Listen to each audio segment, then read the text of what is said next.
And what we see today is that the fintech space is kind of have always been trying to solve the front end of the financial system, making the user experience more easier and seamless. And this is what we have seen, especially as traditional finance has been moving towards digital. And what DeFi is basically trying to solve is the back end of the financial system and making it more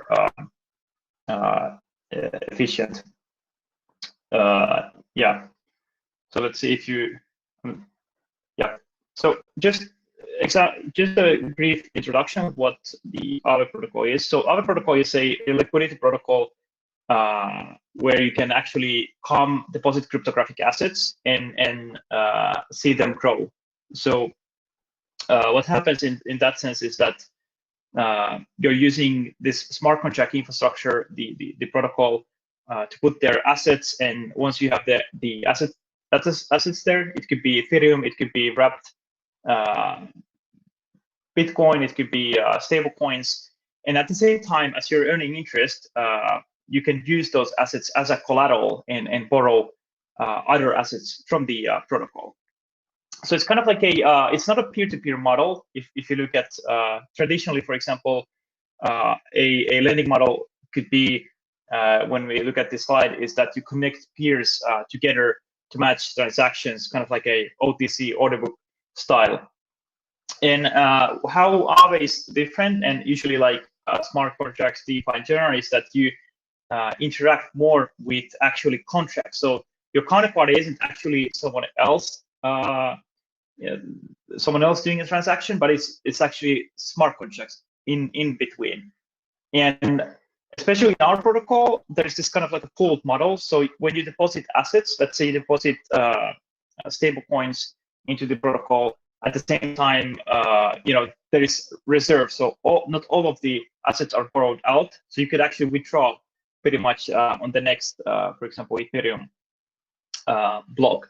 That's what makes it kind of like a peer-to-contract, because there is a infrastructure in between. And what this kind of like a reserve allows us to do, of course, like not just withdraw those funds quickly out, but there's always liquidity available in the protocol. It means that the borrowers who are coming to borrow, there is always funds available for them. So we remove this kind of like a friction between counterparties and matching transaction and waiting for the other counterparty to approve a loan. Yeah, so because it's a protocol, it means that there is various different kinds of pools. So the main pool that we have consists of various reserves, so assets that can be used in the protocol to earn interest, and also to be used as a collateral, depending on the asset, of course. And as a protocol, it means that we can create new kind of like a markets or pools, and these pools could consist of various collateral combinations. So in this slide, we have the Uniswap market, where we are using Uniswap as a collateral. But recently, a couple of days ago, what happened is that we launched this so-called AMM market, which means that you could use not only Uniswap liquidity provider, the tokens as a collateral, but also Balancer, and pretty soon Curve, SushiSwap, and Kyber, once their dynamic market maker protocol is ready. And what it allows you to do is that if you provide liquidity to those protocols, and let's say 50% in ETH and 50% in DAI, you could actually use that position as a collateral in Aave and borrow more liquidity to do something else, or just like convert to real fiat currencies and then pretty much spend it. So that's the kind of like idea. And because you can create these different pools, it means that you can attach different kind of risk-reward scenarios. So you could create less riskier pools, for example, only one pool with Ethereum, perhaps Bitcoin as a collateral, or you can create different kind of combination and add more kind of like a exposure, and also, of course, like the interest rates will follow. This creates interest rate arbitrage. So some pools might have higher interest rate for deposits than the other ones. Yeah, so definitely like DeFi has been a very big thing for the past year and a half, or even like a couple of years. And I think Aave has been growing quite substantially as well in the space. So currently there's 5.5 billion worth of value locked in the protocol. And I mean, not just locked, but also counting the borrowed value out. And this is quite substantial because when we started the Aave protocol last year's January, we were expecting to have roughly 5 million worth of value locked in the protocol. So this is like completely like nothing to compare about this. So and the whole space has been growing. It just shows that, you know, there are more users coming and more liquidity into this space, and especially stablecoins has been very big driver, because that allows you to basically have dollar type yield. And also we have so-called safety module, which is backing the protocol. So you can stake your Aave, if you're an Aave community member, into the safety module, earn more Aave. And currently there's over 1 billion worth of Aave stake there to backstop it in case of some sort of shortfall event. And we have roughly 45,000 users. So this is very organic growth. So Aave doesn't have any kind of liquidity mining at the moment. I mean, this is quite interesting, like to see like how it's been growing like the same way as DeFi in general. Here's a main market that we have. You can see that there's different assets that can be used as a collateral, but also like deposited to earn interest. So we see like DAI, you can earn 12.6 on DAI. Past 30 days on USDC has been 9.9, and this is just amazing. I mean, you know, when you look at like traditional finance and the current situation with the low interest rate environment, like these rates are like uncomparable. And the reason that the rates are quite high because there isn't much liquidity in this space at the moment, and new products are coming in, new protocols, and they're tying in that stablecoin liquidity. So that's something that takes a lot of lifts those rates up. And here's an example where we have various different pairs that you can use as a collateral as well. So for example, Uniswap liquidity provider shares, Balancer, and this market. This is the AMM market that's going to increase. So in general, we have a version 2 of the protocol out for a few months now, and it's very stable. You can basically earn, borrow, you can delegate your credits. There's some other interesting features, like you could swap your collateral when you borrow some funds out without returning the loan, and you can repay with your collateral, so you don't have to even return the loan, and various interesting stuff. So just going to quickly go through this functions. So I mean, the earning side is pretty most popular thing to do. So you come with your assets, you deposit, and you start earning. What happens in the background is that you mint yourself A tokens. So if you have USDC, you actually mint yourself a USDC. So that a USDC will grow in your balance algorithmically in your wallet. And what's fascinating about this is that no matter like who you are, where you are, actually, this will happen. So imagine, for example, you are based in, for example, in South America, Asia. You have the equal access to, or any part of Africa. You have like equal access to yields as anyone else in the same way, and no one can come between that yield and between you, and you're earning directly tied interest. That's like pretty cool in a transparent way. What's makes it like actually very nice. Yeah, so the borrowing is I think roughly like 30% of the users who are depositing their borrowing as well. So it's quite common that you might be on position on, for example, on Ethereum, Bitcoin. So you deposit drop Bitcoin or Ethereum that you don't want to, for example, sell, and then you borrow stable coins to do something else, either in DeFi, or you can convert them to traditional currencies and spend those funds or use as working capital. And you can, of course, like between the interest rates, you can choose like variable rate that fluctuates between the market. Then you have the stable rate, and that basically means that you can lock your interest rate to have more kind of like a control on what you're going to pay. And then we have the credit delegation. This is pretty cool stuff. So as you deposit into the protocol and you're earning, what you can do is you can actually let someone else to borrow on behalf of you. So it might be your friend, a trader somewhere, or it could be actually even like a financial institution who has a smart contract-based vault that gets those credit delegations from multiple depositors, and then they're using that working capital, let's say, to fund small businesses in Africa, for example, or infrastructure. And I think this is going to happen, and this is going to be like one of the areas in the Aave protocol that becomes even more kind of like, we'll see more products built on this particular feature in the future.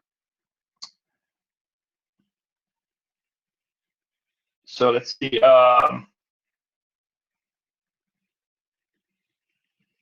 Okay, so we have flash loans, and flash loans are pretty cool features. So you could borrow, as we have like 5 billion something worth of liquidity in the protocol.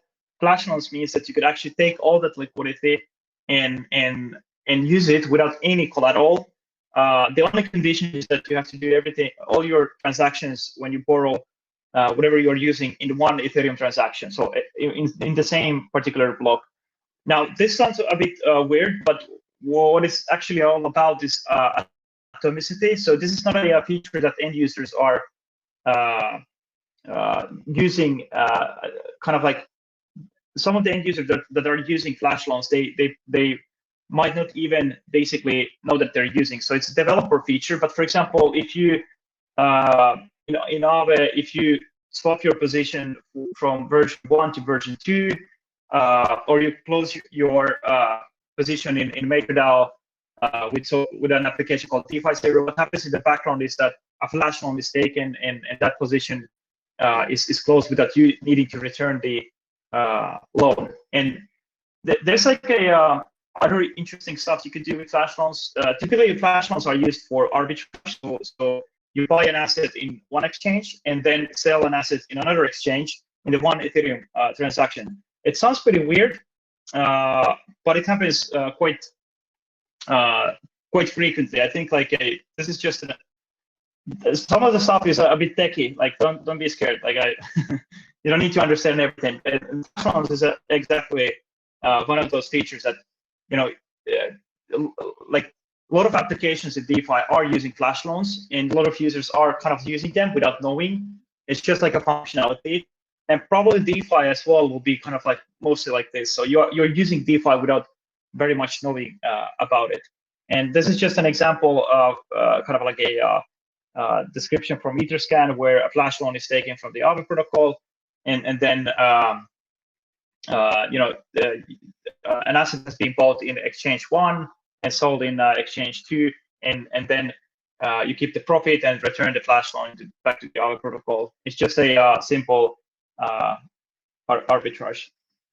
And then you, of course, can borrow more than one asset as a flash loan.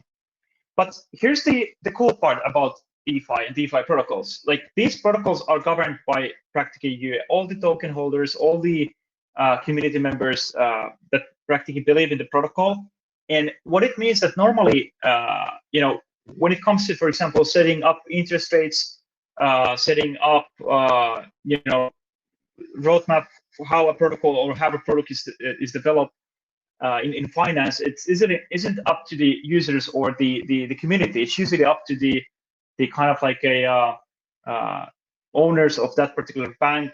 And what's cool about DeFi protocols is that like all of this governance is happening on chain in a way that you don't, everything is transparent, and anyone can basically participate. Anyone can become a member of the Aave community by just participating and being involved, and eventually like why it's important, for example, that you said interest rates like in a community-based manner compared to, let's say, in traditional finance where you have like 5 bankers meeting in London in a cafeteria and setting up the LIBOR rate with the rest of the board, is because it's more transparent that way, and it's more inclusive, and that's like what decentralized finance also is trying to achieve. That you basically allow participation without restricting the access. And there's one interesting question saying that someone wrote that finance doesn't work without rules, and so does fintech.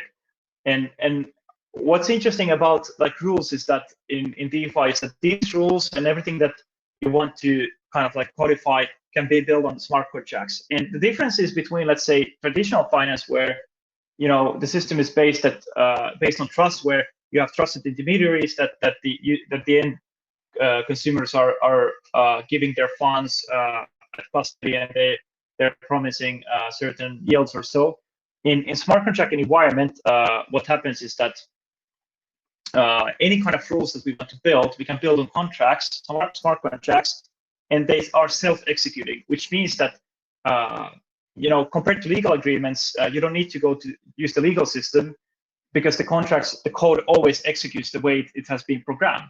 And this is what makes it very interesting in even like a RegTech perspective, because you have this transparent ecosystem, and you can build protection if you want to have. So in our governance, you can delegate voting power to someone else who wants to be a protocol politician.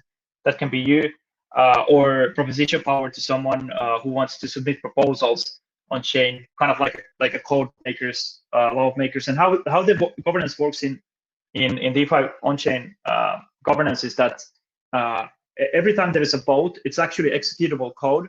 If the outcome is positive, that code will get into the blockchain and change the way the protocol behaves. It can be risk parameters that the governance is deciding upon, or it can be just some new feature that the community is adding. Yeah, and here's the kind of like a process. So the governance is governing, of course, like the risk parameters, and of course there's the safety module where, because the governance token holders, they're making risk-based decisions, they can also transfer the risk to themselves by staking to the safety module. In the safety module, it means that you're getting Aave rewards, but at the same time you're taking kind of like you're backstopping the protocol in case there is a shortfall event. So for example, if there is an exploit, smart contract hack, or failed liquidation, anything that leaves the protocol into deficit state, that safety module can be covered up to 30%, can be covered, like slashed and covered the deficit. It's a very good thing, because like one of the things that we saw important is the adoption, and the more we can backstop the protocol as a community, the easier the adoption will be. And here's the kind of like a safety module functionality. It's fairly I would not say complex, but it just basically it has different components attached to it. Yeah. So one thing that's fascinating is that the protocol runs. It's a decentralized protocol. It runs autonomously on Ethereum blockchain, and at the same time, it generates fees. So part of the interest rates that borrowers are paying is set aside into the treasury. And currently, with these fees and the treasury, the governance can actually fund new kind of a development, can fund some sort of marketing initiatives, or can just distribute it, let's say, tokens to or fees back to the token holders. There's many things that the governance can actually do. So actually, like, the protocols are becoming self-sustainable financial protocols, and that's kind of like interesting to see, like, how those funds are used, and this is up to the Aave governance. So you can be part of the governance and decide feature of Aave. And so yeah, this is the Avengers, fam, as we call it. So if you're interested more about the kind of like a following, joining, you can find us of course, on Twitter, Aave, or you can join our Discord or Telegram. You can find all the links at aave.com. And what makes it Aave very cool is the protocol. There's like over 100 integrations at the moment, so you can use it from different kinds of wallets. Yeah, and that's pretty much it at the moment. So I hope you guys enjoyed a lot of information. DeFi is a very fascinating field, so I recommend to research more. Thank you. Indeed. Stani, thank you very, very much. You did extremely well, 5 minutes sooner than anticipated for the launch. But related to the nature of Ethereum and all the gas fees and particularly Cardano and its potential move as a real kicker to Ethereum. So people are asking the questions, do you have any plans as Aave to actually move over and far away from Ethereum and move over Cardano? What is your question, your answer to that particular question? To be honest, not actually, because there isn't like an ecosystem in Cardano at the moment that's kind of like will make it make the efforts like reasonable. Because like what's interesting in DeFi is that it's an ecosystem of different kinds of applications, users, and also interoperability. So for example, most of the liquidity now comes to Aave, not directly to our user interface, but different kinds of protocols using it. But that doesn't stop things evolving there as well. So I could imagine like maybe in 12 months, like there's more and more alternative solutions and more ecosystem beyond Ethereum, because Ethereum gas is quite high. I totally agree. And maybe Ethereum will be in the future more of kind of like a settlement layer for larger transactions. Beautiful, beautiful. So another question around, there will be, since the DeFi is an industry that needs to be 100% secure, do you have any concerns with some Ethereum's shortcomings when it comes to security? For example, there has been a history of stolen funds in different projects due to bad smart contract. What's your answer to that? That's a good question. So the answer is basically this, that it's all DeFi is not equal. So building safe and secure decentralized finance and smart contracts takes a lot of effort. So that's the most difficult part in the space. For example, and it's very costly as well. Aave protocol itself, we have in the version 2, which is based actually pretty much on the version 1, but in version 2 we have 5 different independent audits. We have formal verification. So we mathematically create this kind of like proofs to ensure that the implementation it works the way it's designed. And I would say that there's of course the backstop module, because you can never be sure. So the safety module is there to cover shortfall events. So it's kind of like a difficult combination when you need to innovate at the same time and keep things secure. But I think Aave has had a very good sweet spot there of keeping things secure. Fantastic. I see a few other questions here, still related to Cardano, but I suppose you've already answered that particular question. And let me see if there is any other question that we can. Okay, so would the landing action only be available for the blockchain or its users also? For example, could someone just like me, or that person asking the question, lend someone a certain amount of money, or should it just be the blockchain that does it work based on its fees and security? Yeah.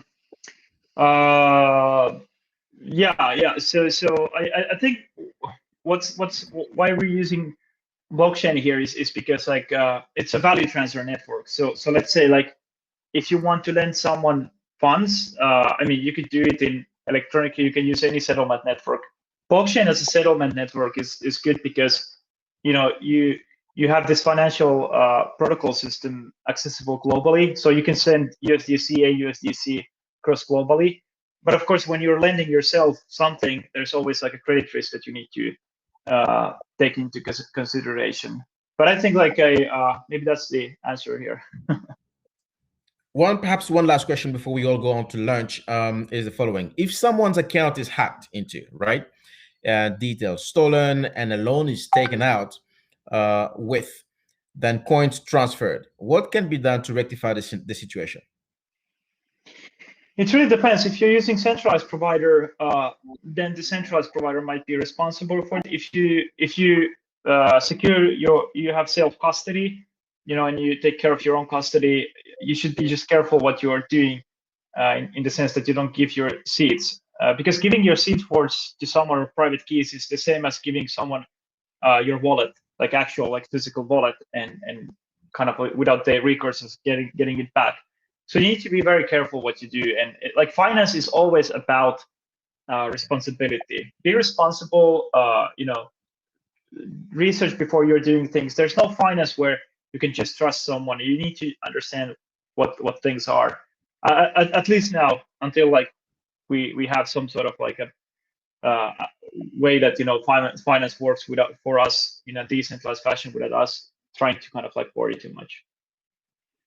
Stani, thank you very much indeed for your contribution. I really appreciate it. And guys, we are going to go into a lunch break right now and come back only at 1 o'clock with, well, actually in the next 35 minutes with a keynote session from Charles Hoskinson. But obviously that will be a live pre-recorded video. Stani, thank you very much indeed, and enjoy your lunch. Thanks, John. Cheers. Bye-bye.